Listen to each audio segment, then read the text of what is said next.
Hi friends, అందరికీ నమస్కారం అండి. ఇప్పుడే అందిన వార్త రాష్ట్ర ప్రభుత్వ ఉద్యోగులకు సంబంధించి నేడు తాజా సమాచారం. ఈ వీడియోలో వచ్చేసి 3 నుంచి 4 అప్డేట్స్ అయితే ఉన్నాయన్నమాట. ఇప్పుడు చివరి వరకు చూడండి, అర్థమవుతుంది. మరోసారి ఛానల్ వస్తే తప్పకుండా సబ్స్క్రైబ్ చేసుకోండి. చూస్తున్నారు కానీ లైక్ చేయడం మర్చిపోతున్నారు, వెంటనే లైక్ చేయండి. ఈరోజు తేదీ చూసుకున్నట్లయితే మే 27వ తారీఖు అండి. చివరి మొట్టమొదటి అప్డేట్ అయితే రావడం జరిగిందండి. ఇక్కడ వచ్చేసి మనకు రాష్ట్రంలోనే ప్రభుత్వ పాఠశాలలో పనిచేస్తున్న ఉపాధ్యాయులు బోధనేతర సిబ్బందికి ఇక నుంచి విదేశీ పర్యటనకు వెళ్ళాలనుకుంటే ఇక ఆన్లైన్లోనే ప్రక్రియ అనేది తప్పనిసరి కానుందనమాట. నో అబ్జెక్షన్ సర్టిఫికేటు ఎన్ఓసి జారీ చేసే విధానంలో పారదర్శకత పెంచేందుకు ప్రభుత్వ పాఠశాలలో విద్యాశాఖ కీలక నిర్ణయం తీసుకుంది. ఇకపైన అన్ని స్థాయిలో సిబ్బందికి సంబంధించి ఎన్ఓసి దరఖాస్తు కేవలం టీచర్ అసోసియేషన్ ఏదైతే ఉన్నారో టీచర్లందరూ కూడా ఆన్లైన్లో ఎన్ఓసి మాడ్యూల్ ద్వారానే ప్రాసెస్ చేయాలని ప్రభుత్వ విద్యాశాఖ డైరెక్టర్ ఉత్తర్వులు అయితే జారీ చేశారు. గతంలో విదేశీ పర్యటన సంబంధించి ఎన్ఓసి ఫైళ్లను మాన్యువల్ పద్ధతిలో అయితే నిర్వహించేవారు. ఇప్పుడు టీచర్లు విదేశాలకు ఆన్లైన్ అనుమతి తప్పనిసరిగా ఎన్ఓసి జారీపైన విద్యాశాఖ కీలక నిర్ణయం తీసుకోవడం జరిగిందన్నమాట. మార్పులు మరో అప్డేట్ అయితే ఇచ్చారండి. ఇక ముఖ్యంగా చూసుకున్నట్లయితే గ్రామ పంచాయతీల్లో 50,000 సిబ్బందికి సంబంధించి ప్రతి నెల కూడా 1వ తేదీన వేతనాలు ఇవ్వాలని చెప్పేసి ముఖ్యమంత్రి రేవంత్ రెడ్డి ఆదేశాలు జారీ చేశారు. వీరితో పాటు శాశ్వత ఒప్పంద పొరుగు సేవలు అనేటువంటి తేడా అనేది ఏమీ లేకుండా ప్రభుత్వంలో అన్ని శాఖల పరిధిలోని ఉద్యోగులకు కూడా మొదటి తేదీన అంటే 1వ తారీఖున జీతాలు అందేలా చూడాలని, ఒక్కరోజు ఆలస్యమైనా కూడా మొత్తానికి ఎందుకంటే ఆలస్యం కాకుండా చూడాల్సిన బాధ్యత అధికారులు అనే విధంగా చెప్తున్నారు, ఉపేక్షించబోమనే విధంగా. తెలంగాణ రాష్ట్ర వ్యాప్తంగా ఒక అప్డేట్ అనేది ఇవ్వడం జరిగిందండి. పంచాయతీ సహా అన్ని శాఖల సిబ్బందులకు అమలు చేయబోతున్నారు. ఇక తెలంగాణలో పంచాయతీల సొంత ఆదాయం బ్యాంక్ ఖాతాల్లోనే జమ అన్నమాట. రిజర్వ్ కాకుండా బ్యాంక్ ఖాతాల్లో అయితే జమ చేయడానికి ఆదేశాలు అయితే జారీ చేశారనమాట సీఎం రేవంత్ రెడ్డి.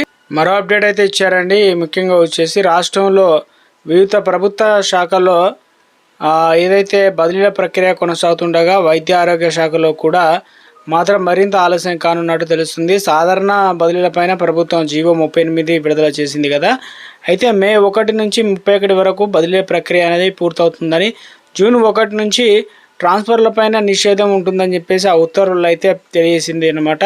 అయితే వైద్య ఆరోగ్య శాఖలోని వివిధ విభాగాల్లో శాఖాపరమైన మార్గదర్శకాలు విడుదల కాకపోవడం ఇక గమనార్హం. జూన్ 1 లోపు ప్రక్రియ ఎలా పూర్తవుతుందని చెప్పేసి ఉద్యోగులు అయోమయం అయితే గురవుతున్నారన్నమాట.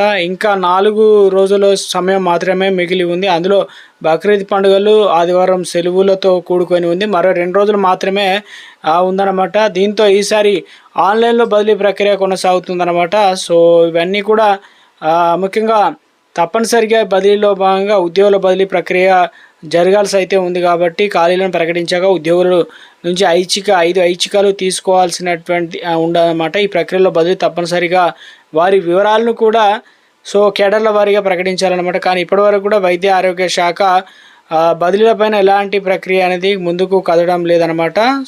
అదేవిధంగా ఇప్పటికే ఖాళీలను ప్రకటించకుండా ఉంటే ఐచ్ఛికాలను ఎలా ఇస్తామని ఉద్యోగులు కూడా ప్రయత్నిస్తున్నారు. అంటే ఎక్కడ ఆప్షన్లు ఇచ్చుకోవాలి ఏంటని కూడా వైద్య ఆరోగ్య శాఖలో బదిలీలపై ఆలస్యం ఇంకా విడుదల కానీ మార్గదర్శకాలు అనమాట.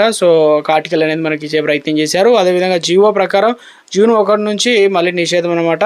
మరో అప్డేట్ అయితే ఇచ్చారండి. ఇక్కడ వచ్చేసి వేతన సవరణలో ఉత్తర్వులో భాగంగా బకాయిలు ఊసేయలేదని చెప్పేసి తెలంగాణ ఆర్టీసీ ఎంప్లాయీస్ యూనియన్స్ ఆవేదన వ్యక్తం చేస్తున్నారు. ఎందుకంటే ఆర్టీసీ కార్మికులకు తమ సమస్యలు పరిష్కరించుకోవడానికి ఏప్రిల్ 22 నుంచి 3 రోజుల పాటు సమ్మెలో పాల్గొని కేబినెట్ సబ్ కమిటీతో చర్చలు జరిపి ఆర్టీసీ ఉద్యోగులు ప్రభుత్వం విలీనం చేయడం, ట్రేడ్ యూనియన్ల రెస్టోర్లో చేయడం, ఇక 2021 వేతన సవరణ అమలు చేయడం వాటిని లాంటి డిమాండ్లు సాధించుకున్నామని ఇలా తెలంగాణ ఆర్టీసీ ఎంప్లాయీస్ యూనియన్ రాష్ట్ర అధ్యక్షుడు ఎన్ బాబు తెలిపారనమాట.